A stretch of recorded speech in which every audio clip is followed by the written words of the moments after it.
అందరికీ నమస్కారం. ఈరోజు మీ అందరికీ నేను వినిపించబోయే కథ అంకురం.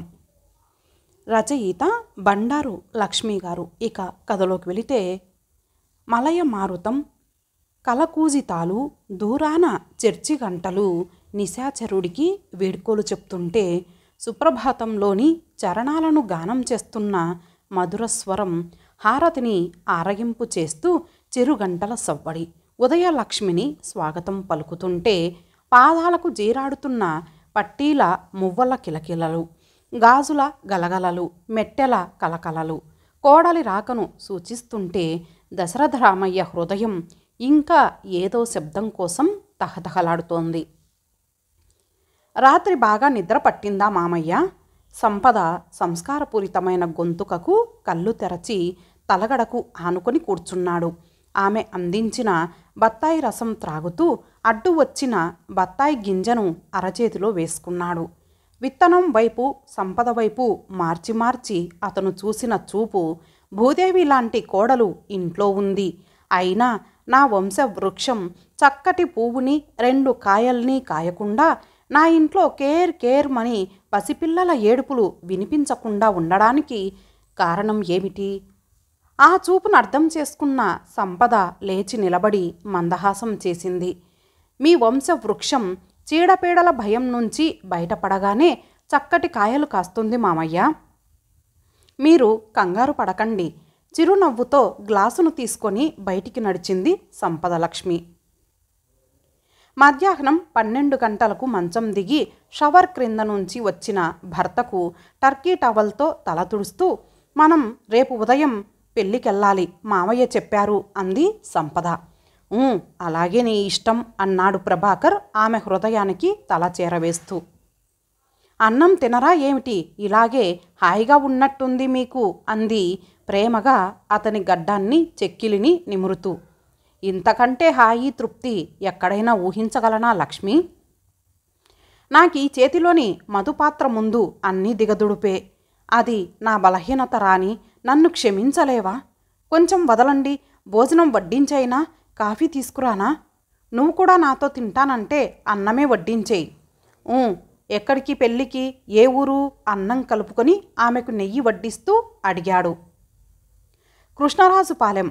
మీరు కృపరాజుపాలెం అంటారు కదా. మై గాడ్, ఆ ఊరైతే నేను రాను, నువ్వు వెళ్ళొద్దు. ఎందుచేతనట? సావకాశంగా అడిగింది సంపద. ఎందుకేమిటి? ఆ ఊరెళ్తే ఏ పల్లెటూళ్ళు మన బాధసీమరా అని పాడుకోవాలి. ఒకటే బురద, ఒళ్ళంతా నొప్పులును. మీ నాన్నగారేదో పాట పాడతారట, ఒకసారి వెళ్ళండి. బాబోయ్, ఇదేదో కుట్రలా ఉంది. నేను ఆ గతుకుల రోడ్డు మీద ఆ మొరటోళ్ల మధ్యకు వెళ్ళలేను బాబు. మీ నాన్నగారికి అనవసరంగా ఉద్రేకం తెప్పిస్తారు, కానీ ఉదయం 6 గంటలకే బయలుదేరండి. అటువంటి కష్టాలు చూస్తేనే మన సుఖాల విలువ పెరుగుతుంది, బోరు కొట్టదు. నువ్వెప్పుడూ నాన్నగారినే సమర్థిస్తావు విసుక్కోబోయాడు ప్రభాకర్. మన పొలాలన్నీ మీ తాతగారి కాలం నుంచి ఆ కుటుంబమే చేస్తున్నారు. మన కాళ్లకు పిసరంత మట్టి అంటకుండా, మన ఒంటి నుండి ఒక్క చెమట బిందువు రాల్చకుండా ఆ ధాన్యరాశుల్ని మనవి చేస్తున్నందుకు. సరే సరే సరే, నువ్వు చెప్పినట్టే వెళ్దాం కంగారు పడిపోయాడు ప్రభాకర్. శ్రమశక్తి, ఆబ్సెంటీ ల్యాండ్ లార్డిజం, ప్యూడల్ మనస్తత్వం, ఇటువంటి మాటలు చెప్పి నన్ను బెదరగొట్టకు. కమ్మటి జీవితంలో పంటి క్రింద రాయిలాగా బాధ పెడుతుంటాయేం? పూర్తి చేసింది సంపదలక్ష్మి. కారు కూడా లేదు కదే లక్ష్మి, అమ్మ ఇంకా రాలేదు. ఇంట్లో ఎవరూ లేకుండా నాన్నగారిని వదిలేసి. చూడండి మహాశయ్య, వంకలన్నీ ఓవర్ రూల్డ్. మనం నడుచుకుంటూ అయినా సరే ఆ పెళ్ళికి వెళ్ళవలసిందే. ఇంకా ఆ రూట్లో వెళ్ళి బుర్రను పాడు చేసుకోకండి. ఉదయం 6 గంటలకు బయలుదేరాలంటే మీరు రాత్రి 10 గంటలకే నిద్రపోవాలి. ఆ విషయం ఒక్కటే జ్ఞాపకం పెట్టుకోండి. నవ్వు పెదాల మధ్య అణచుకుంటూ పెరుగు వడ్డించింది సంపద. ఈ కొంపలో నువ్వొక డిక్టేటర్ అయిపోతున్నావు కోపంగా అనబోయి, ఆమె మొహం చూసి అనుకున్న ఫీలింగ్ తెచ్చుకోలేక నిస్సహాయంగా నవ్వేసి నోరు లేని కంచం మీద తలబడ్డాడు ప్రభాకర్. ఇంకో గంట పోయాక బయలుదేరితే ఏమన్నా ప్రమాదమా? దుప్పటిని పైకి లాక్కోబోయాడు ప్రభాకర్. ఒక్కటి కాదు, చాలా ప్రమాదాలు ఉన్నాయి, కానీ ఒకసారి మనం పెళ్ళి అవలేదు ఇంకా. నేను లాంచీలో భద్రాచలం వెళ్తున్నానని తెలిసి మీరేం చేశారు? తెల్లవారుజామున 4 గంటలకే ఫుల్గా ముస్తాబైపోయి ఆ చలిలో లాంచీ ఎక్కి నా కూడా మీరు అనుకుంటే ఎంత పనన్నా చేస్తారు స్వామి, నాకు తెలుసు. చాలే నడు.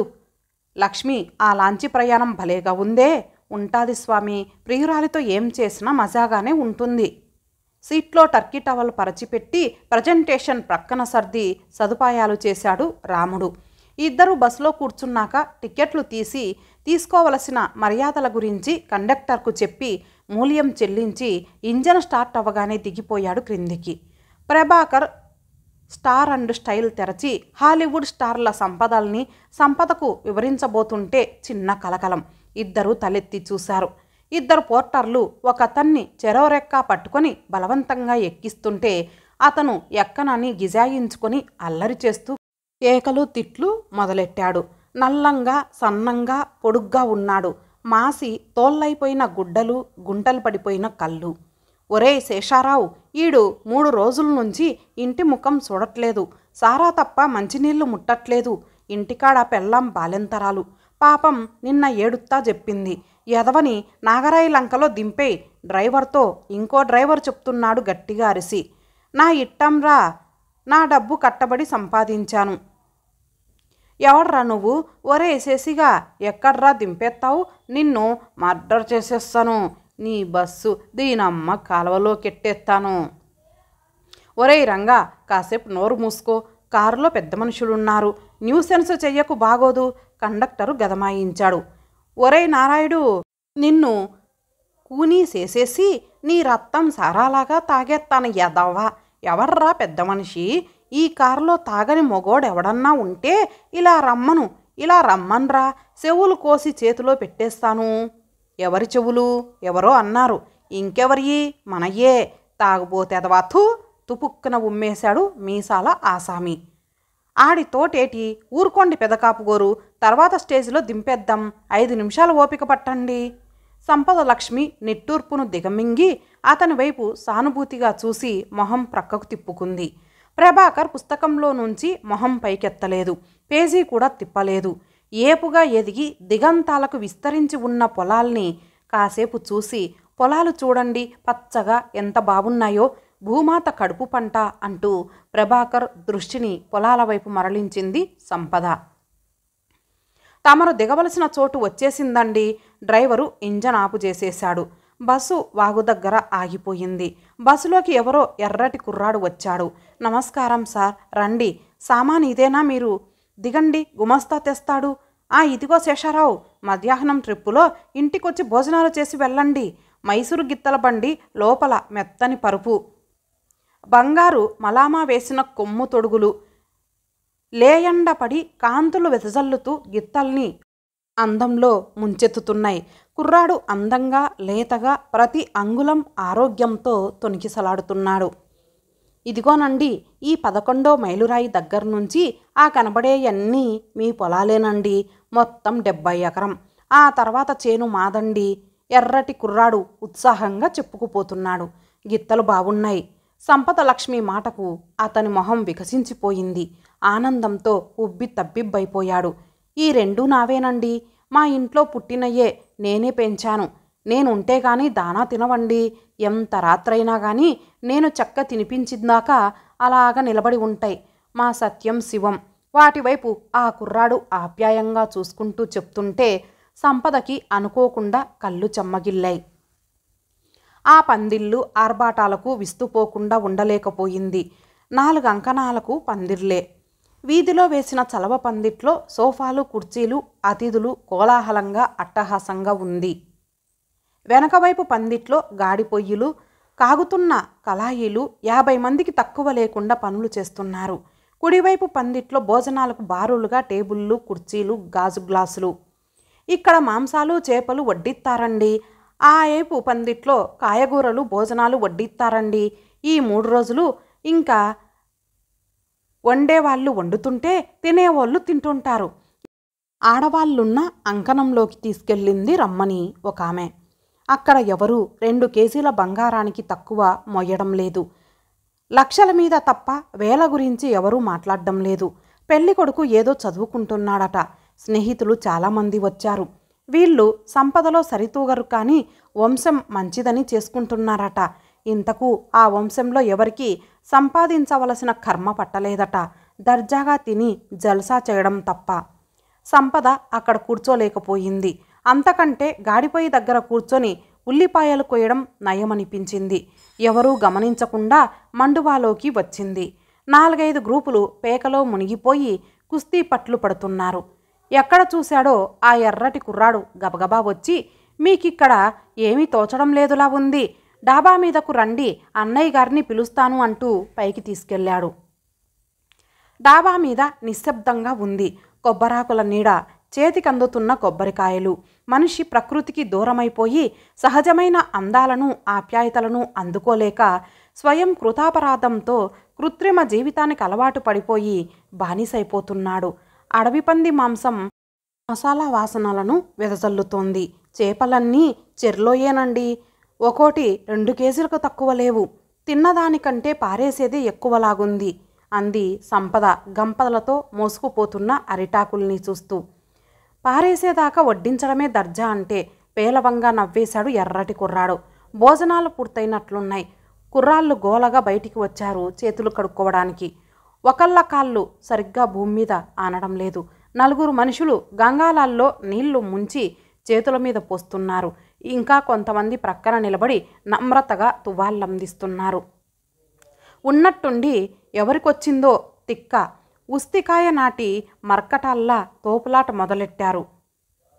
అరుపులు, కేకలు. 5 నిమిషాలలో మల్లెపువ్వు లాంటి తెల్లని బట్టలు బురద మరకలతో జుగుప్సాకరంగా, ఇన్షర్టులన్నీ న్యూసెన్స్గా ఒక్కొక్కళ్ళు అడవి పందిని తిన్నట్టు కాకుండా ఆ లక్షణాలను వంట పట్టించుకొని దొర్లుతుంటే సంపదకు కడుపులో తిప్పినట్లు, కళ్ళు తిరుగుతున్నట్లు అనిపించింది.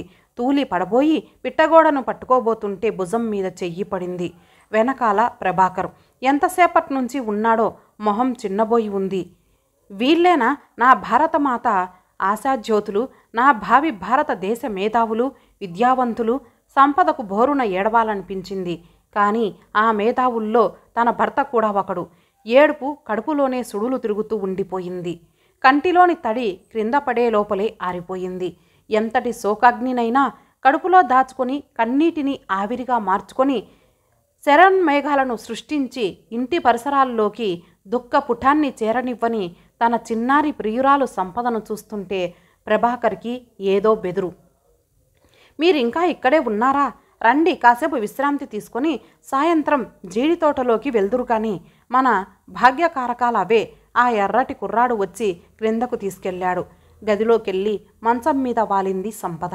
ఇదిగో ఈ యాంటీని అడుగుదాం, లోపలికి రా. ఎవరో పిల్లలు లోపలికి వచ్చారు. సంపద లక్ష్మి కళ్ళు తెరిచి చూసింది. తెల్లగా బొద్దుగా ఉన్న 2 పాపలు పుట్టినప్పటినుంచి పాలకోవా ఐస్ క్రీం తప్ప ఇంకోటి తిన్నట్లు లేరు. ఏంటమ్మా, ఇద్దరిని మంచం మీద కూర్చోబెట్టుకొని ముద్దుగా అడిగింది. అది కాదాంటీ, వాళ్ళు డిస్నీ పిక్చర్ బాగుంటాయా, లార్లాండ్ హడ్డీ పిక్చర్స్ బాగుంటాయో మీరో చెప్పండి. 1 గంట సేపు వాళ్లతో ఇంగ్లీష్ వాయించి అలసిపోయింది సంపద. 3:30కు ప్రభాకర్ని గదిలోకి తీసుకొచ్చి టీ తెప్పించాడు ఎర్రటి కుర్రాడు. జీడిపప్పు కూడా వచ్చింది. మన తోటలో జీడిపప్పు. 4ంటికి బయలుదేరితే కాసేపు తోటలో తిరిగి వద్దురు కానీ. మీ కూడా నేనే వద్దామనుకున్నాను కానీ పని ఉంది. పెళ్లి కొడుక్కి ఎదురు సన్నాహం చెయ్యాలంట. మీ కూడా కుర్రాన్ని పంపిస్తాను. చీకటి పడకుండా వచ్చేయండి. అలాగే. పట్టణంలో సాయంత్రానికి, పల్లెటూరులో సాయంత్రానికి భేదాన్ని విశ్లేషించుకుంటూ నడుస్తోంది సంపద. ఎక్కడ పడితే అక్కడ నల్లటి విగ్రహాలు విభూది పల్లలాగా రోడ్డు ప్రక్కన కూర్చొని దమ్ము ఎగరబోస్తూ ఆడుకుంటున్నారు. గుడి ప్రక్క నీడలో 10 మంది చేరి అష్టాచెమ్మ పందాల మీద పందాలు వేసి ఆడేస్తున్నారు. చెరువు నుండి సునాయాసంగా కావిడితో నీళ్లు మోసేస్తున్న 10 ఏళ్ల పిల్లలు ఎవరిలోనూ కంగారు, ఆతృత, గాబరా కనపడ్డం లేదు. నిమ్మకు నీరెత్తినట్టు తాపీగా చేసుకుంటున్నారు పనులు. గనగన గనగన బడిగంట వినిపించింది. దగ్గరలో బడి ఉన్నట్టుంది. పిల్లలంతా పుస్తకాల సంచులు భుజాలకు తగిలించుకొని అల్యూమినియం క్యారేజీలు ఊగించుకుంటూ పోతున్నారు. మీ నాన్న అడుగోనే, మీ నాన్నే పడిపోయాడు. వెనకాల ఆడపిల్లల గొంతు. ప్రక్కన పెద్దరావి చెట్టు క్రింద సిమెంట్ అరుగు, మాసిన గుడ్డలతో అస్తవ్యస్తంగా కాళ్ళు ముడుచుకొని పడుకున్న మనిషి. సంపద లక్ష్మికి అడుగు ముందుకు పడలేదు. ఆ పిల్ల బక్కపలచటి 10 ఏళ్ల పిల్ల. గ్రుడ్ల నీరు క్రక్కుకుంటూ సాటి పిల్లల మధ్య తల వంచుకొని గడగడా వణుకుతూ అతని దగ్గరకు వెళ్ళి చెయ్యి పట్టుకొని, రా నాన్న, ఇంటికెళ్ళిపోదాం, నాన్నా లేగు, నాన్నా. ఆ పిల్ల అతన్ని తట్టి లేపుతోంది. సంపద లక్ష్మి కంటినీరు జలజలా రాలింది. చూడలేనట్టు గబగబా 4 అడుగులేసింది. ప్రభాకర్ ఆమె చేతిని తన చేతిలోకి తీసుకున్నాడు. సంపద కళ్ళు తుడుచుకుంది. కన్న తండ్రిని ఆ స్థితిలో చూసే కర్మ పిల్లలకు రావడం ఎంత దురదృష్టకరం. అంతకంటే పిల్లలు లేకుండా ఉండడమే మంచిది. అందుకే నేను. సంపద లక్ష్మి మాట పూర్తి చెయ్యలేదు. ప్రభాకర్ చెయ్యి బిగుసుకుంది. ఆ బిగింపులో ఓదార్పు ఉంది, పట్టుదల ఉంది, ప్రమాణం ఉంది. అతని నిశ్శబ్ద నివేదన ఆమె హృదయాన్ని తాకుతుంటే తేలికవుతున్న మనసుతో జీడితోట వైపు అడిగేసింది సంపద. ఇంతటితో ఈ కథ సమాప్తం. మరలా మరొక మంచి కథతో కలుద్దాం. అంతవరకు సెలవు. నమస్తే.